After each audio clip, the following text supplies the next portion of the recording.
when the school system really was the kind of the first to say, we're going to be closing down for a certain amount of time. We immediately responded staff-wise. We offered all of our staff that had middle schoolers or below to work from home.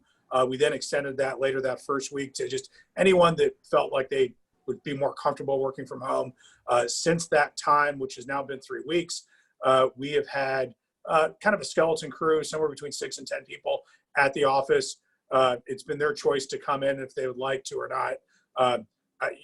All of you have been here before. It's the largest Chamber of Commerce building in North America. And so we have lots of space to be avoiding each other and adhering to all the CDC requirements. But we've been here. When Gwinnett County 2 weeks ago did the stay-at-home order, we planned and knew that we would be receiving a tremendous amount of inquiries to understand what is essential and what's not. That was announced at 4 o'clock from Gwinnett County and all 16 of our municipalities. And I want to say hats off to them because of the coordination that had happened. I will tell you, you don't have to go very far. And I wouldn't mention the counties, Fulton, Cobb, and DeKalb, that did not coordinate among their cities and their county. And the coordination was literally, other than specific verbiage about their organization and their legal entity name, almost all of the ordinances or the orders, I apologize, were exactly the same. And I've received calls from local Gwinnett businesses, Georgia businesses, and global businesses complimenting Gwinnett County and our municipalities of being coordinated. That made our jobs easier here at the Chamber as the voice of business in Gwinnett. And we opened up a call center that's operated 24 hours a day since the time that our stay-at-home order went into effect. And it was interesting is the city of Atlanta, they went about 3 days before Gwinnett and the Gwinnett cities did. And we started receiving calls then, which was kind of took us by surprise. And these were Chamber members or Gwinnett businesses just wanting to know, how does this affect? We have deliveries we have to make inside the city of Atlanta. And so we immediately figured it out and tried to become experts on what's essential and what's not. Most all the jurisdictions, definitely the state of Georgia, Gwinnett and our Gwinnett cities, have used the federal guidelines for Homeland Security. It's a common list. They've updated it at least once, and then we've updated it on our resource pages. But back when Gwinnett County and the cities rolled that out at 4 o'clock 2 Fridays ago, at 4:30 that day, we rolled out and turned on our resource page. Frequently asked questions are on there. We opened up our call center. We had a meeting with our board at 4:30 that Friday to let them know what just had happened and what was available. We have received thousands of calls. I've taken the pleasure to answer the calls from 5 p.m. to 8 in the morning, and I have received a half a dozen calls after 10. And I did receive one call at 1:15 in the morning, of which I was not awake for, but I woke up to answer the call. I think I scared the hell out of the person because I think they just thought they'd be leaving a voicemail, and they hung up. So we've been there, and hopefully they called back the next day to get the answer that they needed. I will tell you that there's a lot of fear and anxiety among business owners and leaders and just citizens, and having someone to speak to has been reassuring to them. We've received a lot of positive feedback for us being available. And the county followed the next week, the following Wednesday, with a 8 a.m. to 7 p.m. call center. They have received thousands of inquiries about people just wanting to complain about other people that are open or out and wanting to say, I think that they're not essential. And where I wish we would all be more responsible, and it's probably not the best use of Gwinnett's resources worrying about who's essential and who's not. This is a decision that clearly they need to review the list that the county and the cities have provided. And now that there's a shelter-in-place order from the governor that supersedes the local jurisdictions, the orders are very similar, and it takes common sense. If a business that's here on the call now is just not sure am I essential or not, that you are more than welcome to call me directly at the chamber. You're more than welcome to call me on my cell, 404-667-6425, and I'll walk you through the decisions you need to make. And if you choose that you believe you're essential, you absolutely need to follow the CDC guidelines. And so, personally, when I see you at the next social event, I'll share with you some of the comical questions we've gotten from an 18-year-old that didn't live in Gwinnett County, and he desperately needed to visit his girlfriend. And I walked him through, well, that's probably not a great idea at this time. Or one of my favorite ones was the guy that wanted to go fishing. And what I realized is he was violating state law anyway because he didn't have a fishing license. So I gave him the DNR resource page. But we've been here and responding. I honestly have never felt like the Gwinnett Chamber has ever been more essential than it is today. And it's just the outpouring of calls and inquiries, both emails and calls that we've responded to. I will, if it's okay, Brooke, I want you to tell me when I need to stop and ask for questions. But I also can share a couple of experiences that I think that people aren't going to get information from other places. If you don't mind, I can continue. Okay. You're on mute, so I thought you just said yes. All right, thumbs up. So I think many of the alumni know that Partnership Gwinnett and the Gwinnett Chamber has worked really hard to recruit, retain, and expand businesses from all over the world. But we have an incredible network we've built in the last 14 years in China. And I've been in touch with many of my contacts. 3 weeks ago, I got word from many, and then I communicated with a bunch more to confirm. But 3 weeks ago, most of Chinese businesses went back to work.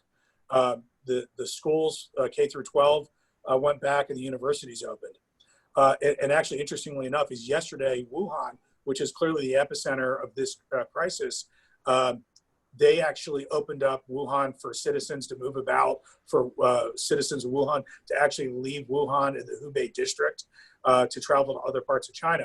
But on the 25th, they actually revoked travel visas. They've asked for people to go home, and they're not accepting folks into China, which is exactly what President Trump did, I think, in and around January 30th, when there was obviously an issue that had become public in China. But I was on a call earlier this morning with the head of all U.S. operations for Starbucks, and Starbucks has 8,000 stores in the world and thousands in China, so they got a real head start on this.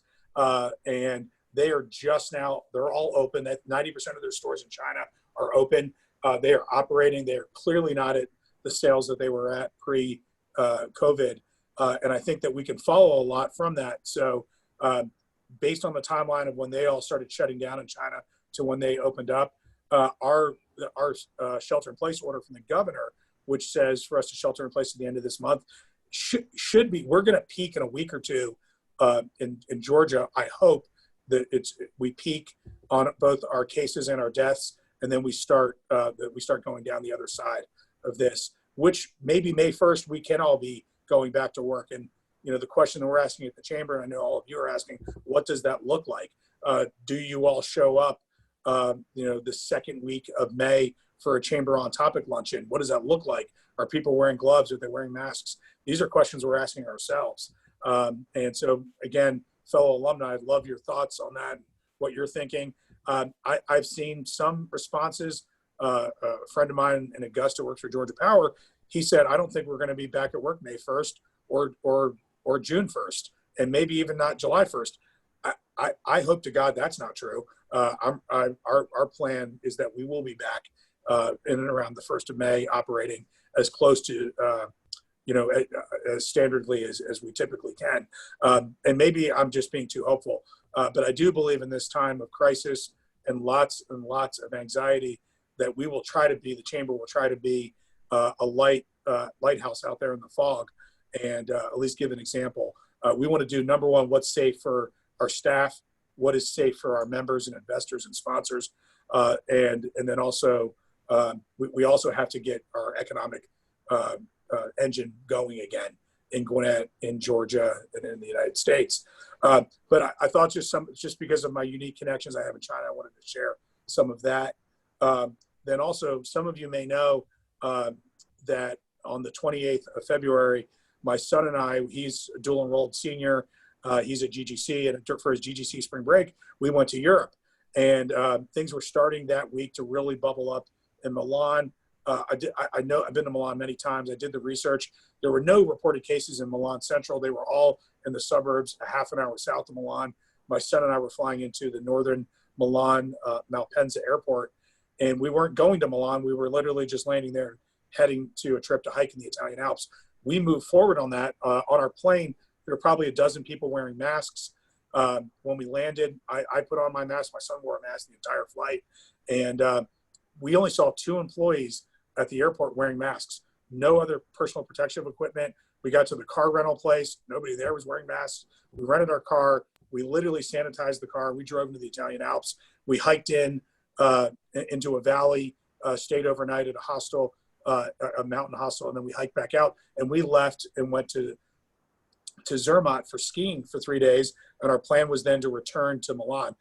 Obviously, every day we were, the 24 hours we were in Italy, and then the 3 days we were in Switzerland, both the death toll and the cases were doubling in Italy. So we did not return. Instead, we went north to Zurich, spent the night in Zurich. We toured around Zurich. No one was wearing personal protective equipment. This was 30 days ago. This is literally just 4 hours north of Milan.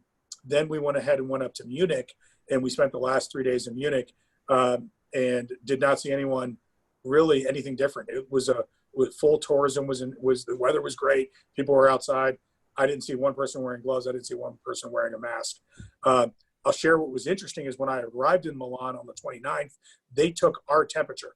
So there were very few, if any, cases in the United States, but it was interesting they took our temperature. As we left Italy, as we left Switzerland, and we left Germany, nobody took our temperature. Nobody screened us. When we got on our plane, they asked me if I had been in China or in Iran in the last 14 days. My answer was no, and they welcomed us to get on the flight. We heard we'd get screened when we got back to the United States. There was no screening when we got back to the United States, which I think was the 8th of the Sunday, the 8th of March. And I know that we're going to go to Q&A in a second, but I'm going to wrap up with saying that we did not have any screening other than the question when we got back to the United States if we had been in Iran or China. But I still don't know. I know people that 2 weeks ago got back from Europe and they were not screened in the U.S. airports, which I just think is really interesting and shocking. But those are my experiences. When we were in Munich, we did visit the Georgia Department of Economic Development's office, and just coincidentally, the Commissioner of Economic Development was in Munich that weekend, and so I had dinner with him and the Director of Europe, and it was a great opportunity to connect. I will stop talking and open it up for Q&A. Yeah, if anybody has any questions, if you will type those in the chat box, we'll look at that. Here's one that came through from Scott LaCroix. It says, there's been a bunch of news or discussion about our vulnerability to China's manufacturing and pharma, et cetera. What do you think the post-COVID world will look like? Hey, great question, Scott. By the way, great to hear from you, Scott. Good, great real estate executive here in our community. The short answer is we have more manufacturing in Gwinnett after the last recession than we did before. I mean, manufacturing became cool again in the United States during our last recession. I do think you're going to see the government fund some of these PPE manufacturers. I mean, it's really interesting what they've already done with presidential orders with respirators. We haven't seen since, I think, World War II. But we're going to see that. We had a call yesterday with our membership with Congressman Woodall, and believe me, the federal government and our congressmen and U.S. senators, they are absolutely looking at that. And I think we're going to see more of that. We're going to see, again, more manufacturing, especially with certain items, come back to the United States. So good question. I'm going to go ahead and just respond to Everton Blair, our school board member. He asked a great question, is what can we do in the community? What can the wider constituency do? And I think that's a great question. I probably, and I think it's because I have a lot of contacts from China for offers for PPE equipment. And I spoke yesterday with Debbie Mitchum, president of Northside Hospitals for the Gwinnett Hospitals. And she said they're fully stocked and in good shape, and their resource folks have got them stocked. And so we've gone around the community and see where we can help. Gwinnett County Police is trying to stock, and because I would say probably the same maybe is for the Gwinnett County Public Schools police officers. They're obviously in a situation where the students aren't there. But I would ask you, Everton, if you all need that with your police force, please let me know. I was able to facilitate 1,500 masks getting to the Gwinnett County Police Department yesterday within 2 hours of getting an offer from someone to donate. We got about 240 masks, N95 masks to Pruitt Healthcare. I asked Neil Pruitt, Neil, how many more do you need? He says, I need 300,000 more masks. And so we connected them with some of the resource purchasing partners that we have and know. And if you are someone that has a connection to a resource, please let us know. I'm going to move on to the next question. Oh, Lisa Zakin, thank you. How are the networking? I should have started by bragging about the incredible team here at the Gwinnett Chamber. The first Monday, I'm thinking it's the 9th. It's all just blurring together, which I'm sure all of you are as well. When we realized that it was not going to be business as usual, we asked ourselves the question, why do people join the chamber? And the answer is networking, number one, number two, learning. And we immediately rolled out a portfolio of learning and networking opportunities. You can network 5 days a week virtually with the Gwinnett Chamber. This is again for our members. Lots of learning opportunities that we've offered to the membership and the greater community. I've got to jump off this as soon as Brooke allows me to, because I've got to introduce Commissioner Butler, which was an open call for members and our HR group, and then any other HR professional that's not engaged with us or HERMA, just for $10, they can get on the same call. And we just have not stopped. Again, yesterday I mentioned Congressman Woodall and Lieutenant Governor Jeff Duncan and Glenn Stevens, our county administrator, did a great job explaining what's going on at the federal, state, and local level. And if you get our daily email, we are listing out everything. About 14 days in advance, we're listing out everything. I would check back daily because we continue to add things. So I see a question about banks being overwhelmed, and I will share with you that I have heard success stories with people using community banks and the large banks. B of A processed 10,000 loan applications, I think, in Georgia in the last 48 hours. The Truist companies, which are made up obviously of SunTrust and BB&T, they are working day and night processing for great success for folks that have used banks like United Community Bank, Quantum Bank, and I know there's others that I have heard from their customers that we're in line, we've been approved, we're just waiting for the funds right now. And then Nick, one more that I think you skipped over. Are you hearing about the fiscal health of our small business community? And then what resources does Gwinnett have for that community? Yes. Okay. The number one resource you have is the stimulus packages 1, 2, and 3. The CARES Act, which was 3, which is much of the rhetoric we heard coming out of DC as those things were getting approved. Just think about how ineffective they've been as a whole body. I'm not slamming any individual one in the last years. I mean, 10 years ago, I thought it couldn't get worse, and it's gotten worse every year. But they quickly responded and had legislation on the desk of the president that was signed very quickly. Hats off to all of them. You might have a personal opinion about D's or R's or independents, but hats off to all of them. They put America first, which is I don't know that we could say that in the last 10 years. They did it. And so you need to, number one, if you are eligible, and which almost all businesses are, if you're eligible, go to your existing bank, especially one that you already have a loan with, because basically all of these banks are overwhelmed with the people they already have a financial relationship with. Secondly, if you're an individual and you've been downsized, your employer will be penalized if they don't proactively contact the Georgia Department of Labor to get you in on the Georgia one, but then you also have to apply for the federal one, which I believe is $600 a day. And depending on what your income is, There, with both the combination of the state and the federal, if you're an employee, you might be able to be at least comfortable. And I do know our food banks are overwhelmed, and Randy Redner and all the great folks, and Denise and Rachel at United Way, people are working so hard day and night to make sure that things are available. But there is a really great open to the public call with Mark Farmer and other great folks next week about for small business. It was created for small businesses. You can clearly find that at GwinnettChamber.org on our events page. And if I didn't already say that, we have a really robust resource page as well. I can't keep up with all the stuff that's coming in on the chat line, but many Gwinnett companies are contributing. Primerica was a leader early on, both financially, and then obviously you can see what they're donated to the Gwinnett County Health Department. But in addition, I would say, so I know SunTrust and BB&T, the new Truist, has donated, I think I saw $25 million. I may be off, but it was a pretty large amount. So I'll let you read if there's, I was talking, but Brooke, if there's anything you wanted to read for me. No, I think we're going to turn it over to Lisa now to give her an opportunity. So any questions that came through for Nick that we didn't get to, we'll actually email those out to you, Nick, and see if you give us the answers, and then we'll send those questions out to everybody. We did that last week and it worked really well.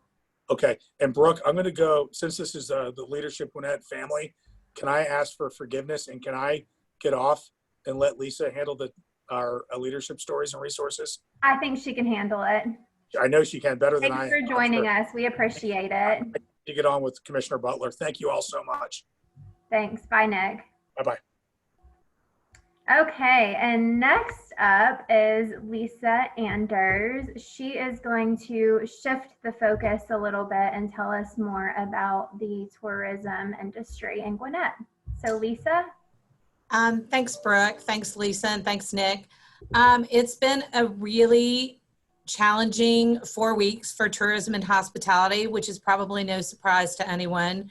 A month ago, we were in the midst of Burgers and Brews, which is a marketing culinary initiative that we do every year. That's one of our most successful. And we had a big culminating event scheduled for that Saturday.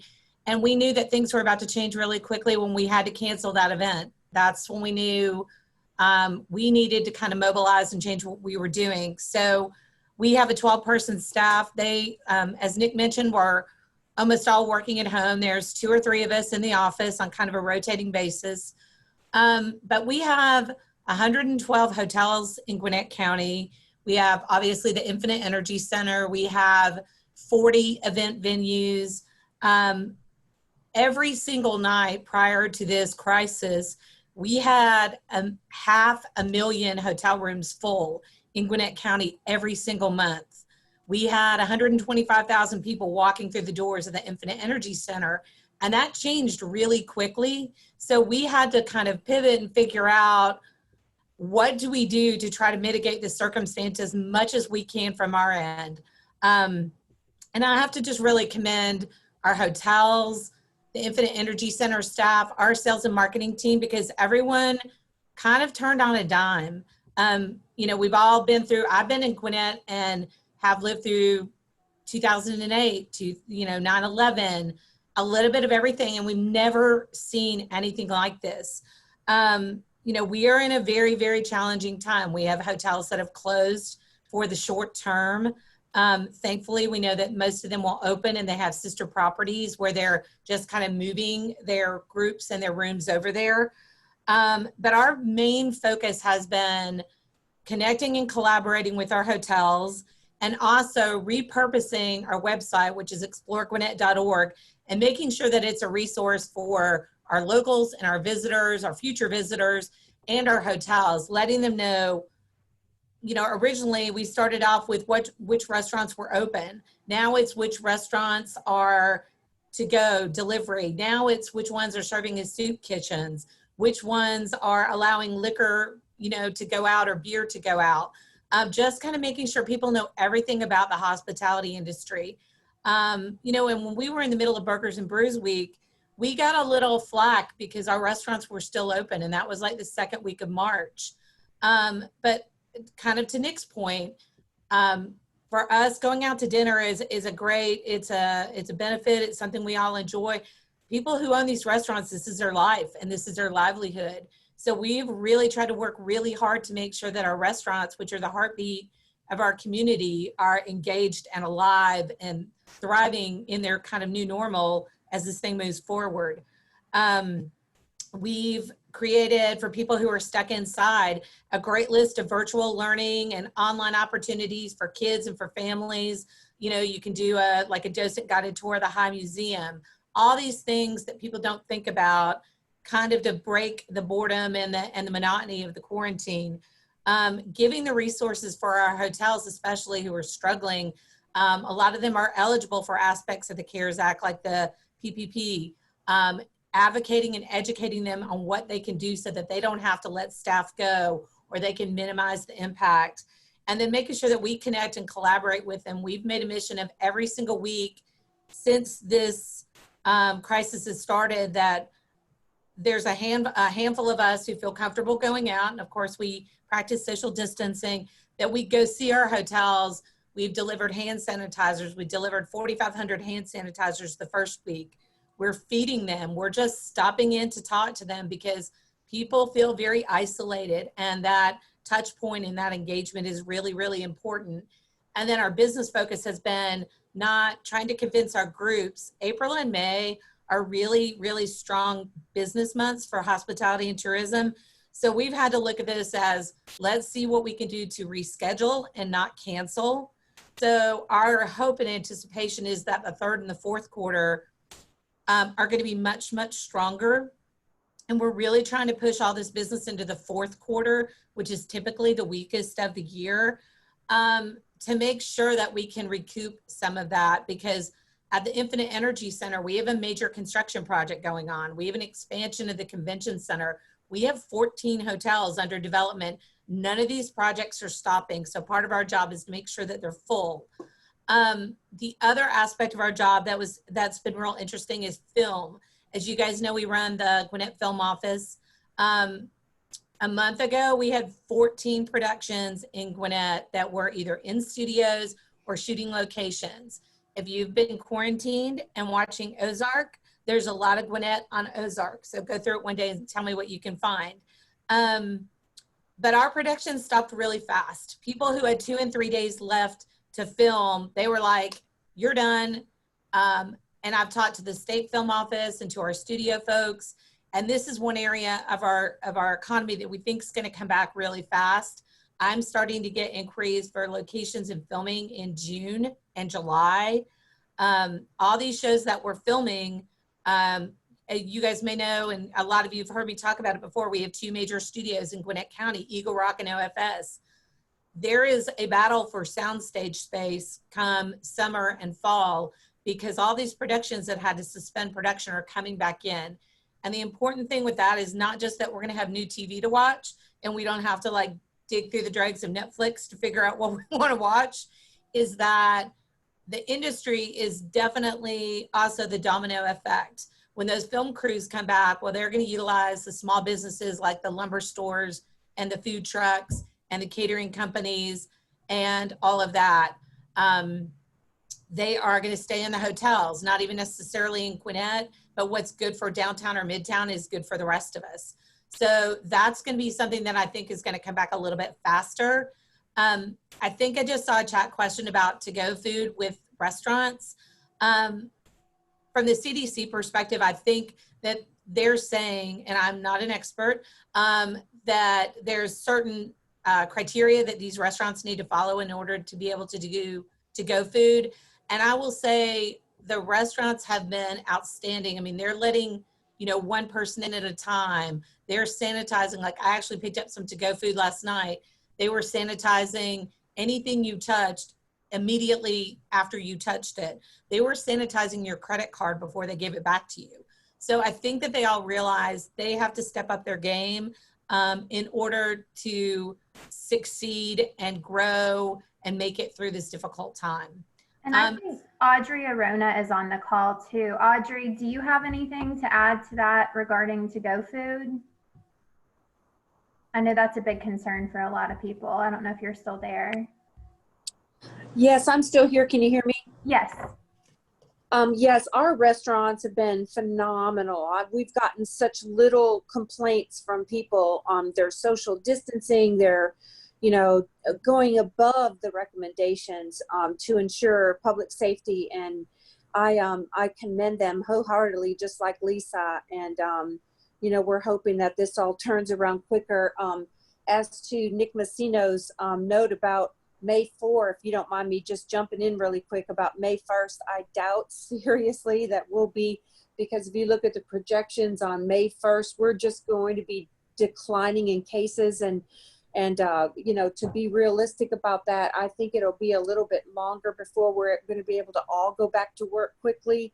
But again, I hope what he's saying is right. With the most important thing that I can convey to everybody is that we do not want a second spike of cases. And if we all rush back to doing our normal lives again, we're more likely to do that. We learned that big lesson with the Spanish flu back in 1918, where St. Louis lifted their restrictions way too early, and then they ended up having a worse peak than they had the first time with their social distancing measures, which they put in place so quickly, which was commended. So we just have to be a little bit careful about that. I love the optimism of Nick, and I'm with you there, Nick, and I really want this to turn around quickly as we can. We just have to be a little bit careful, and our guidance is going to be on CDC guidance too. But the restaurants here in Gwinnett County, man, you've just been great. In our even the grocery store chains and stuff. They're really being careful. Quick Trip has notes on the doors about only 10 people inside. Our community is responsible for the decline in the curve that we have seen, and I just cannot be more grateful to all the businesses that are sacrificing and all the people that are doing their best to social distance and do everything. Our community is a rock star in every sense of that word. Yeah. Okay. Well, thank you, Audrey. We appreciate that. Lisa, do you want to take another question? I saw something along those same lines come through. And this is from Marina. Is there any effort to assist hourly workers at hotels and restaurants who rely on hours and tips? From our end, that's one of our main purposes of really educating and advocating, and we're doing a webinar for our hoteliers on the CARES Act because a lot of them don't understand it, and they can get payroll assistance through some of the SBA programs. A lot of our restaurants and even Aurora Theater recently have done GoFundMes. Frankie's, Local Republic, Good Word. There was another, can't remember the last one, but several of our restaurants have, because these are professional servers. And what we are really encouraging people to do is, it doesn't matter if it's $5 or $10. I know Anthony Rodriguez from the Aurora did a fundraiser for the Aurora team for his birthday yesterday or day before, and raised basically $5,000 through $5 and $10 donations. That is probably 4 weeks worth of salary for one or two people. So those little things can make a difference. So we've been supporting those, we've been pushing those out, and then really trying to educate them on what the opportunities are for them from a company perspective. Okay, thank you. And remember, if anybody else has any questions, please go ahead and start typing those in the chat box. But Lisa, if you have anything else, go ahead. Yeah, I think from our aspect, we probably, I'm a little more on Audrey's timeline than Nick's. We anticipate our staff working from home until at least the end of April and probably mid-May. Our sort of target date for when we anticipate seeing improved occupancies and when we see groups not canceling begins in the beginning of June, but we think we'll see more improvement at the beginning of July. The majority of our groups and events have canceled for April and May. These are not months we're going to remember fondly next year, but we do have some business that is still on the books for June, and they are really waiting to see if that curve flattens, because people do not want to reschedule and they want to hold their events. The Masters just rescheduled for 2020, which was great news for our friends in Augusta. So we anticipate mid to late June to early July is when we are going to start to see improvement in tourism and hospitality. And that's when our hotels, which the ones that have shut down, they anticipate opening up at the beginning of June as well. But I will say from a construction standpoint, this is sort of the glass half full. It's been helpful because our expansion of the Infinite Energy Center has continued full force. Our Westin headquarters hotel development has continued full force. So they're actually making probably quicker progress on those important construction projects than we would be if we were as busy as we normally were. So there's a little bit of a silver lining, but we hope that we're in the right direction, and this week and next week are the worst of it. Great. And then along the same lines of the hotels, there's been some talk about using some of the hotels to house some people that would be going into the homeless shelter that unfortunately wasn't able to open as scheduled.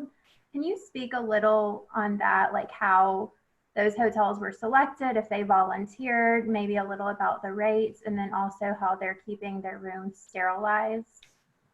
Well, I would say that Gwinnett does not have any hotels that are currently doing that. There is a hotel that was closed in Cobb County, and they have secured that hotel for recovering patients or people who are in quarantine. They are not like active COVID-19 ill people.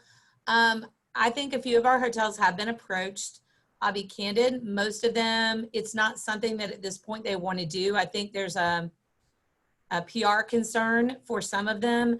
One thing that I will say that's going on, there is through Home First Gwinnett and through United Way, a very active effort right now. Our extended stay hotels, and by that I mean our true extended stay hotels, that is their almost full function, where people are living there. They are primarily residents, and their kids who live there are in the Gwinnett County Public School System. There's a very active, robust task force going on right now to make sure that the people who are in those hotels, because they're hourly workers typically, because they're low paid, they're probably in the service industry, that they don't get displaced.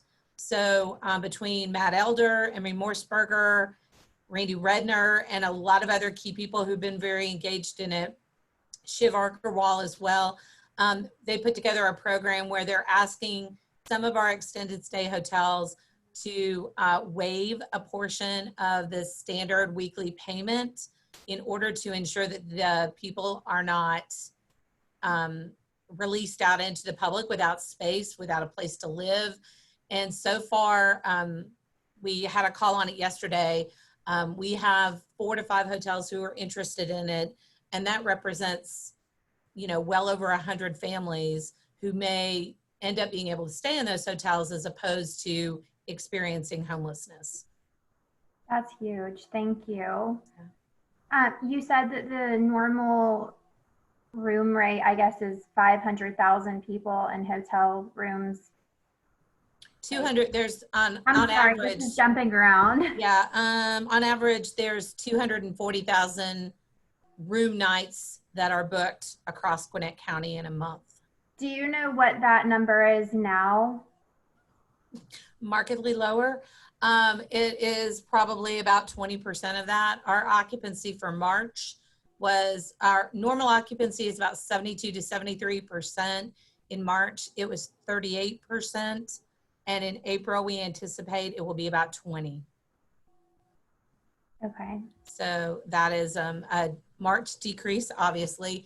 But I will say that we, Gwinnett County as a whole, we are doing better than our surrounding areas, which 38% does not sound great, I know, but it's a lot better than some people. We're fortunate because we don't depend just on business travel. Like if you look at perimeter area or a Dunwoody area, they're being really, really challenged because they depend on business travel for 90% of their business. We depend on business travel for 30%, and then we have group business, that's another 30, and then we have sports groups, and then we have weddings, and then we have, Gwinnett's very diverse across the board. So our impact, while every market is kind of impacted, it's not the overall knockout punch that some areas are experiencing. So we're a little better suited to ride out the storm. Mm-hmm. And that's great. As we look forward and we try to get into this back to normal area that everybody's been talking about, do you think everything will open at once? Is there a plan for gradual openings? I think that you're going to see graduated openings personally. I think that also a lot of venues, major venues, Mercedes-Benz, our center, Infinite Energy Center, a lot of sports events, I think they're going to have to figure out what the new normal is going to be. You know, will 50,000 people hop into Mercedes-Benz Stadium in 6 months to see the Atlanta United play? What will the comfort level be? So I think there's a lot of talk right now, especially with sports teams, about what that's going to look like moving forward. And I don't think anybody's really got the answer yet. I think we're fortunate because we are a smaller venue. I think that downtown is feeling the pain of this much more than we even are. I think that their challenge, everything is larger down there. Their hotels are bigger, their venues are bigger. They're really going to have to sort out what their new normal is going to be. But I do think it's going to be graduated. I think our hotels are going to start opening in early June if they're closed. And that's when I think the majority of venues will plan to open as well as June 1st. Mm-hmm. And you mentioned sports. Do you think the Mitsubishi golf event will parallel the Masters in November, or is that canceled outright? It is, I wouldn't say it's canceled, it's rescheduled. It will not be held in 2020. It will be held in 2021. They are going to, and I will say they had great support from the Gwinnett community. Every single sponsor, supporter, partner that they went back to, they said, hey, we're, obviously this is out of our hands. They got 100% support from the Gwinnett community to do everything that they were doing in 2020 and move it into 2021. They are going to announce new dates in the next few weeks, which they're very excited about because they are more weather advantageous dates than April, which can be a challenge because it rains, it's windy, it's cold, you never know what's going on. And their new dates that they're going to announce are very good weather dates. Mm-hmm. Good, that's good to hear. And then I've seen a lot of questions and talk about various shelters being closed. Maureen, I know you're on the call. Do you want to unmute your mic and just talk a little about that as well?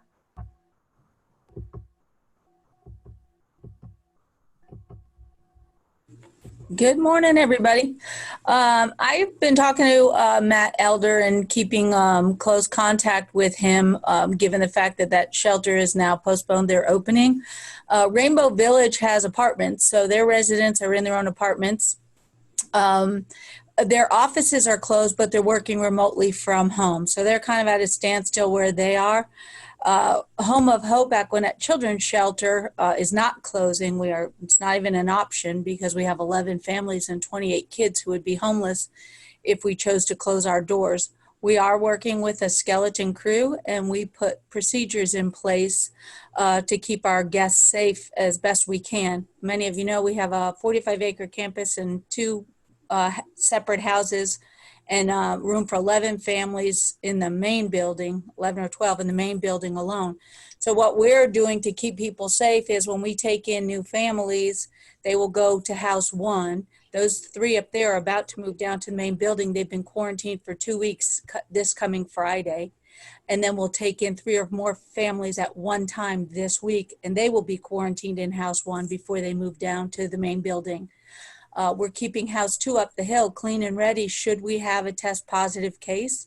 All of our staff is wearing masks and gloves. We are the biggest risk to our guests who have been quarantined here for almost 2 weeks this Friday. We are doing the best we can. Our food services has chosen to stay home and shelter in place, so we're relying on some caterer friends of ours to come pick up supplies and make meals and bring them for our guests. We're keeping our kids happy and not burdened with the homeless issue or scaring them too much with virus information. So we're doing the best we can with what we have. Again, we have 5 or 6 of us here who are keeping things going and holding down the fort. So we will not close, and we'll be here, and we'll take families, single moms with their kids until we can't. Thank you. Thank you for sharing that. And that seems to be common. We heard yesterday on a call that people are really just trying to step up, and even when they're having to put themselves in danger, they're doing it to try to help others. And we've heard a lot of really, really great stories around servant leadership. So Lisa, just in closing, do you have any leadership stories that have come from this that you'd like to share? Well, one thing I would say, and this probably, goes to Maureen and Matt and everyone else and Randy, GwinnettCares.org is probably, if you haven't been there, a great resource. I think what I have seen from Gwinnett over the last month has been, you look at this call, it's the same, everyone trying to, I don't think anyone is trying to take credit for anything. I think people are really just trying to connect and collaborate and help people. And I don't know if Amy Bray's on this call, but she needs a shout out because she's been making masks for Gwinnett Northside, or Northside Gwinnett Medical Center. And I actually told her that I was worried because my son, who recently graduated from college, was out there working, and he goes into different stores in his job and they didn't provide masks. And when I walked into my office the next day, I had 3 masks sitting on my desk waiting for me that she had made. So it's things like that. I don't think it's necessarily being out there big and bold. I think it's the little things that people are doing that are showing their leadership right now. So it's a little bit different. That's awesome. Thank you so much. We've heard so many just amazing stories that have come from this, and so many superstars have just been shining bright. So we appreciate you joining us today and sharing all of your information and your knowledge about tourism and hospitality. And I think we all hope that industry does bounce back sooner rather than hold your next meeting in Gwinnett once this thing's over. We need some local support because that's really where it's going to start. Yes, we hope it bounces back sooner rather than later. Yes, we do. So if anybody else has any final questions, feel free to type them in the text box. We are watching time, so for the sake of time, we will go ahead and start closing things out. This call was recorded, so we'll be emailing that out to anybody who has any questions or maybe missed any pieces of it. So you'll have access to that. That'll be coming within the next few days. And then also, I would like to invite all of you to join us again this next Thursday, April 16th at 10 a.m. again, right here on Zoom. It's becoming our favorite platform for a conversation around the justice system. We'll have our Chief Magistrate Judge, Christina Bloom, who will be sharing some information about how she's handling this and how COVID-19 has really impacted what she does, because unfortunately, while a lot of other courts have closed down, her court is up and running and they are busier than ever. So look for a registration link for that coming soon. And thank you all for joining us. Have a good afternoon. Thank y'all. Bye. Bye. Thanks, Brooke. Thank you. Bye, Brooke. Thank you.